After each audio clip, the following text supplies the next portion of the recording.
Estamos de volta ao Café do Sindicato dos Bancários, no centro de São Paulo, com o programa Entrevistas, conversando com o geólogo Guilherme Estrela. Doutor Guilherme Estrela, em que medida os Estados Unidos estão interessados, desde o impeachment de Dilma Rousseff, em todo este processo? Eu, Juca, peço licença para ir antes disso. Antes disso, ok. Quer dizer, nós descobrimos o pré-sal em 2006, 4 meses depois, os Estados Unidos reinstala a Quarta Frota no Atlântico Sul, que tinha sido extinta em 52, porque era por causa da Segunda Guerra Mundial. Sim. 4 meses depois da descoberta do pré-sal, eles reinstalam, reativam a Quarta Frota do Atlântico Sul. Isso já é uma sinalização clara, evidente e absolutamente inquestionável, quer dizer que o país hegemônico do planeta, pelo menos naquela época, o pré-sal tinha chamado a atenção dele, né? Então, antes também, nós tivemos, você sabe, não sei se você se lembra, o computador de bordo da sonda que descobriu o campo de Tupi, hoje Lula, aliás é uma coisa interessante, o nome Lula, né? Foi roubado o computador, porque o computador que obtém os dados do poço, né? Ele registra, ele sempre acompanhado por técnicos da Petrobras, geólogos, geofísicos, aquela coisa toda que acompanham lá, e naturalmente eles vão acaba o poço, eles tiram todas as informações e levam. Mas fica alguma coisa no HD do computador lá, eu não sou técnico da área. Uhum. Mas o computador foi roubado no Porto do Rio de Janeiro, porque quando a sonda muda para outra locação, eles retiram o trailer, põem no porto, depois reembarcam o trailer. Foi roubado. Nós viemos aqui a Brasília, fomos lá a Brasília, porque havia uma clara, indicação de que interesses outros, estrangeiros, estavam envolvidos no roubo desse computador. Não é mesmo? Isso foi dado depois como um roubo normal, essa coisa toda, e as coisas passaram. Depois estoura aquela coisa do Wikileaks, né? Com a Petrobras sendo totalmente hackeada, não é mesmo? E, inclusive, da presidência da República. Quer dizer, aquilo é um ato de agressão. Sim. Não é mesmo? É um ato que, né, é inaceitável, né? Que o telefone da presidência da República seja hackeado por um interesse estrangeiro. Isso é uma coisa... não tem palavras para a gente, né? Muito bem.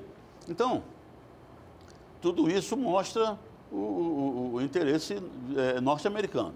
E nesse ínterim, recebi lá a presença do senhor cônsul-geral norte-americano, do cônsul-geral americano no Rio de Janeiro, que veio conversar, veio com assessores e tudo mais, eu também recebi com assessores, pessoa muito bem educada, um diplomata. E ele vinha falando, não, nós estamos aqui, porque o senhor sabe, os Estados Unidos têm uma indústria de petróleo e gás natural muito desenvolvida, claro, né? E acabou pela lei, eu não sei se já tinha lei, mas estava se discutindo, o fato da Petrobras ser operadora única. Esse é um ponto, Juca, assim, quase central, da Petrobras ser operadora única.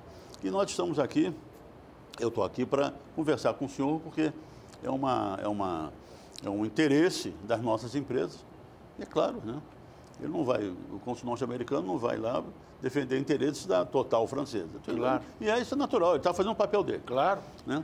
E tudo mais, então nós temos interesse de participar na operação, essa coisa toda.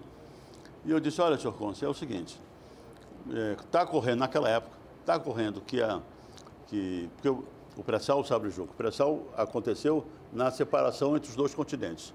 Sim. Sul-americano e africano. Então, o que tem aqui tem do outro lado.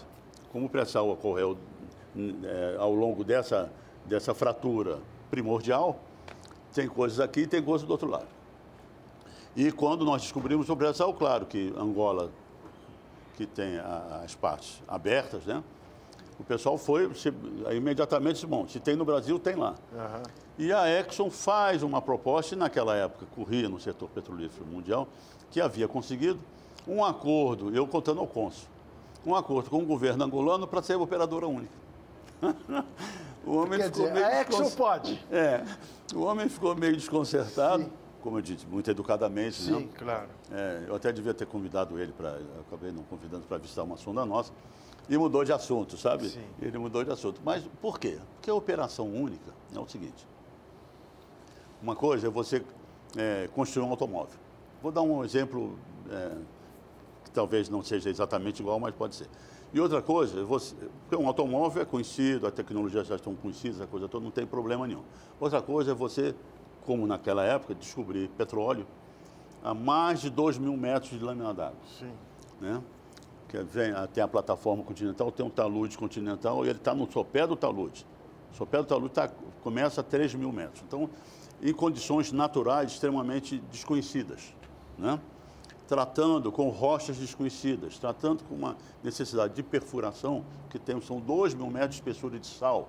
Isso é muito difícil de perfurar, porque o sal se move, cria uma série de dificuldades para o camarada ir com a broca lá, ultrapassar esse sal todo, depois para descobrir o que está. Então, uma série de desafios sobre conhecimentos científicos básicos, no caso da geociência, e desafios tecnológicos, de engenharia, que se transforma num atrativo.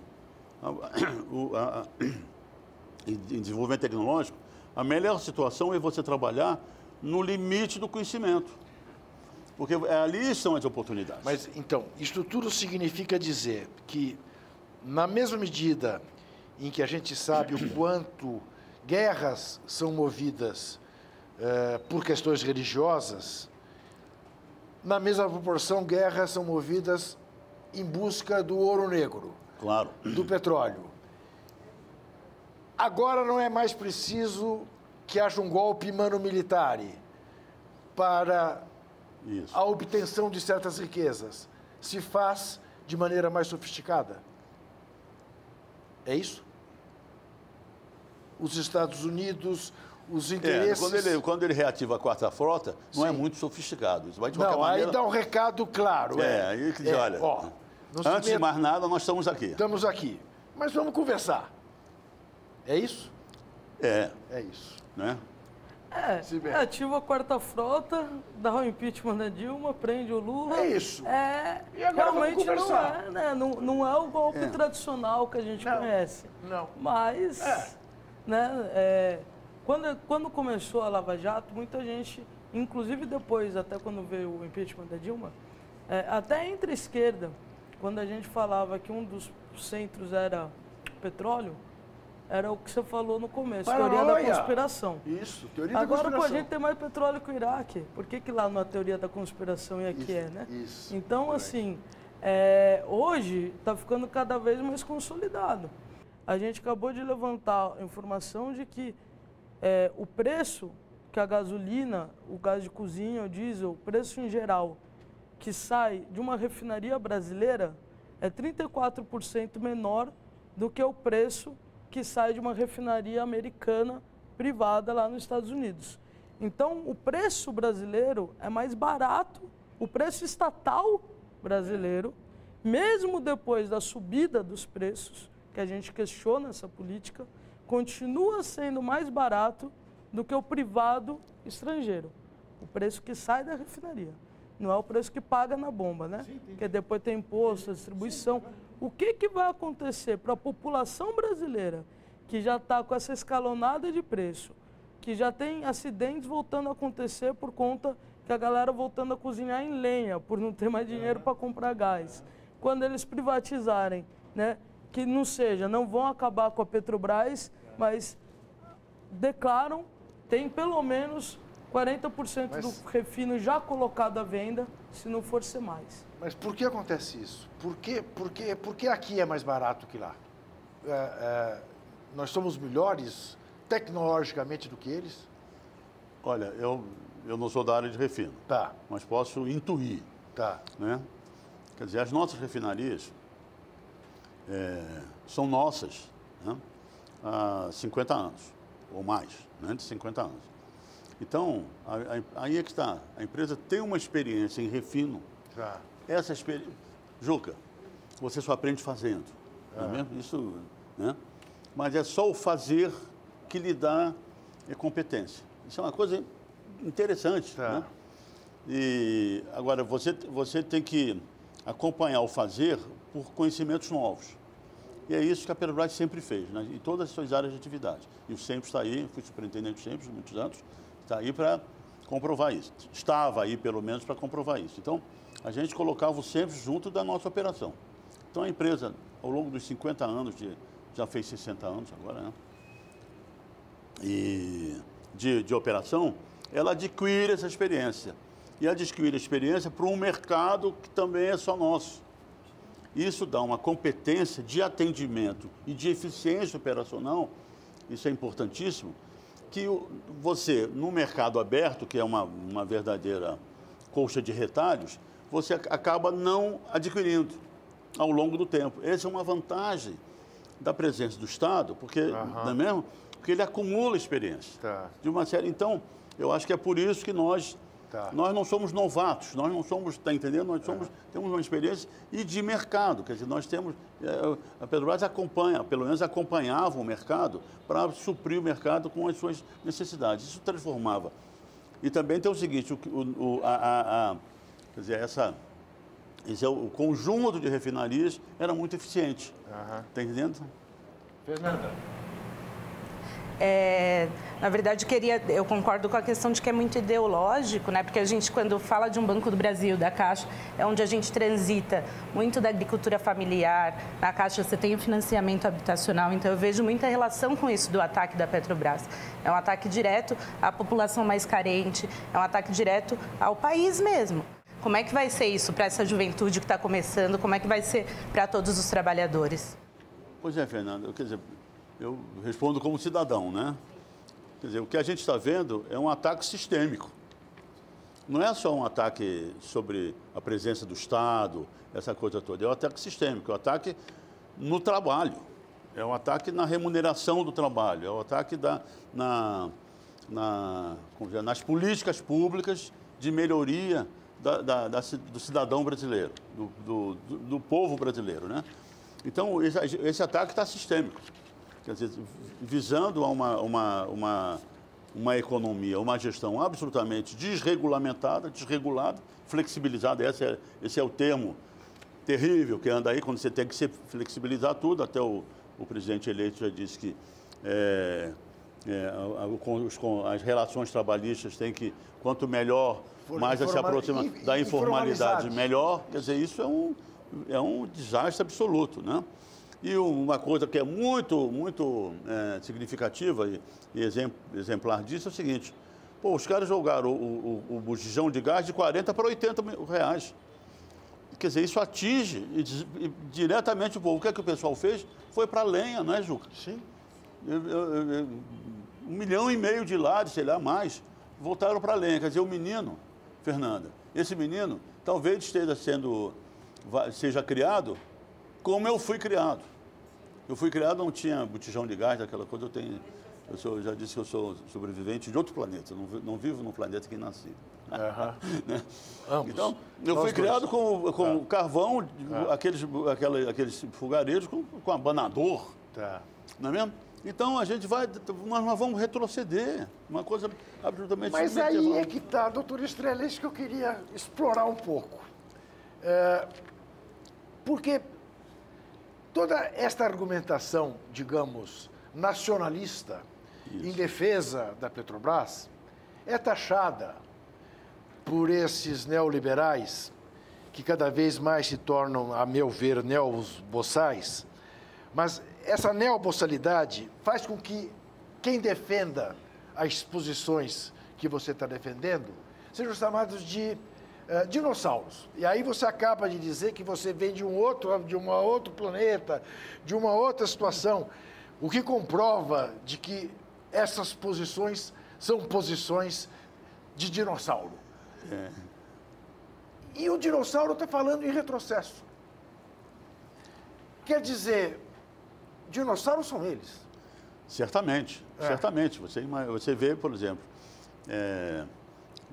houve agora uma conferência sobre o clima na Polônia, né? Quer dizer, que é uma coisa avançadíssima. Sim. Aliás, isso é um assunto muito interessante. Sem dúvida.